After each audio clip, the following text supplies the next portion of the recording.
Hello, welcome back again to SCLC Today. I'm so happy to be here with you in dealing with so many of the problems that we're having throughout the world. And you know, many times people ask the question, why is SCLC International?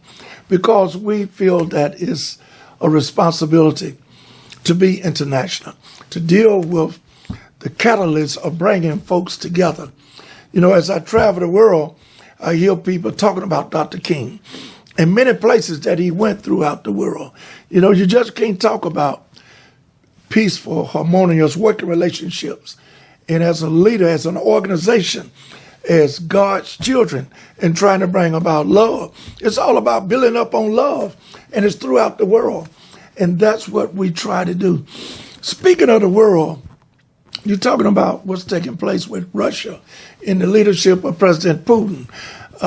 You know, I don't want to get too much in terms of the biblical aspect of what's taking place, but I will to a degree. Antichrist.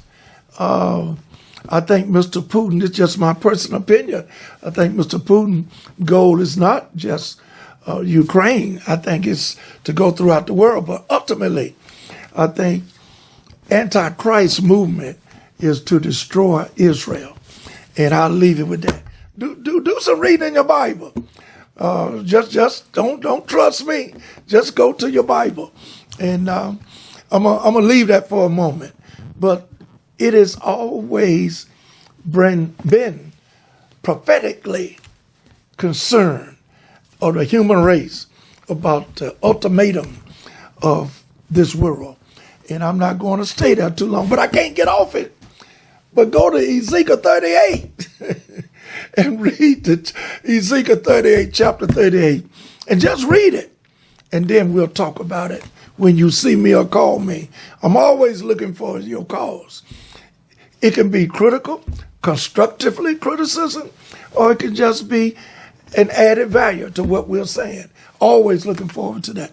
Speaking of things around the world and in this country, Selma to Montgomery March is going to be this year related to the suppression of the vote. Yeah, every 5th year we go from Selma to Montgomery, but every year we in Selma. But this year SCLC will be leading the march right after we come out of Brown Chapel from Selma to Montgomery.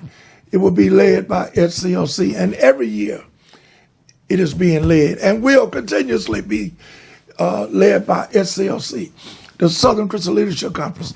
We have always led the march coming out of Brown Chapel. That's the historicity of the 1965 Voter Rights Act. And I've been in this position right at 16 years now. And it's amazing. It's amazing to me how people really don't understand that you must continuously fight. We've been here 65 years as an organization. As an organization, we've been here 65 years. And thank God for the 65 years. And hopefully we got 165 more years. And hopefully after that, we will have a transition of a peaceful society. I know where I'm going. Hopefully you'll meet me there. But let's just talk about supporting, starting this week, March the 3rd, the Selma to Montgomery reenactment of the 1965 Voter Rights Act. We're going all the way on an off year this year, from Selma to Montgomery. That's 54 miles, y'all. You got to be in shape. But each day, a different organization will take the leadership of getting us to Montgomery by walking. SCLC will take the first day, and that would be on this Sunday.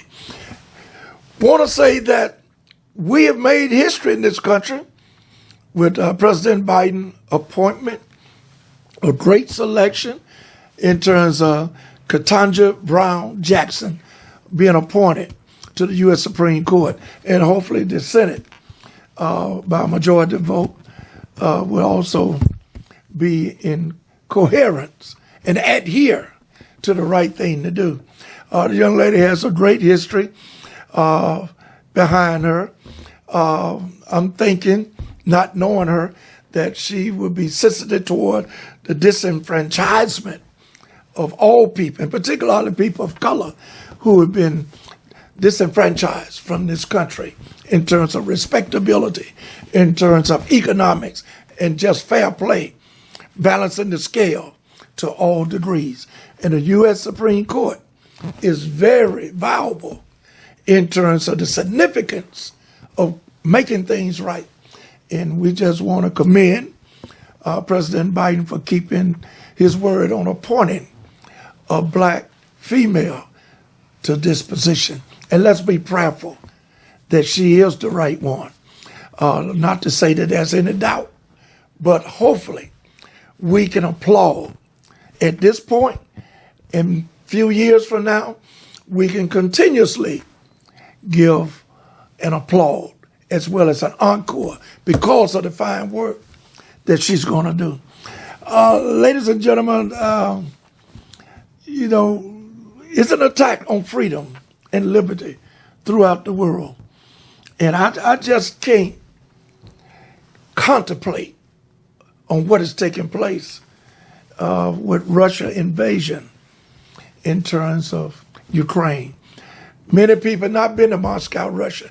There's some good people in Moscow, Russia. It's the leadership. I've been there, so if you haven't been there, you can't question the feel that I got and the feeling for the people. You're talking about the human race. That's what we're talking about. Surviving the human race where we all are built upon love and loving one another.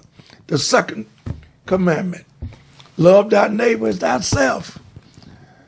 We must do that. And that includes Moscow. The people, majority of them in Russia, not in favor of what's going on. But when you come into a dictatorial type of environment that's being led by none other than President Putin, Vladimir Putin is a dictator and it's bad for the society. Now, in my closing remarks, I think his goal is bigger than Ukraine.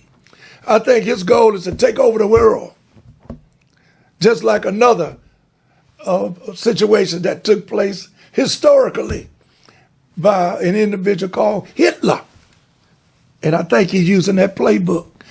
But we have to find something to stand up and sacrifice, even a supreme sacrifice, our lives, if that's what it takes. You got to stand up for freedom, liberty, and justice. I'm out of here. SCLC today, don't forget about Selma to Montgomery March this weekend. It is basically centered around the suppression of the vote. The 1965 Voter Rights Act has been gutted by the U.S. Supreme Court. And that was June the 25th, 2013. I'll never forget it.